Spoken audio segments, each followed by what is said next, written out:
Ako si Soiti, tamad na may pangarap. So ayan, nagluto ako ng skinless dyan sa rice cooker. Nagutom ako bigla. So ayan, paluto na yan.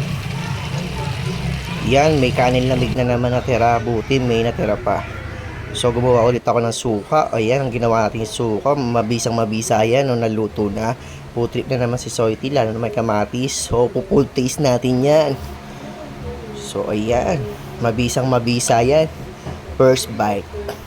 Sarap, yummy tekudasai. Sarap talaga ng food trip, lalo na masarap yung sausawan, tas mangang. Lalagyan mo pa ng kamatis yan. Titikman ulit natin yan. Sarap, di ba? Lagyan natin ng suka para mabisang mabisa yan. Huwag nyo na ito papanoorin pag madaling araw, baka magutom kayo. So yan, i-follow nyo ang aking digital creator account and may FB page. Ako si Soiti. So ayan, sarap talaga ng food trip Soiti. Kung gusto mong kumain, gumalaw ka. So ayan, hanggang dito lang aking video. Bye bye.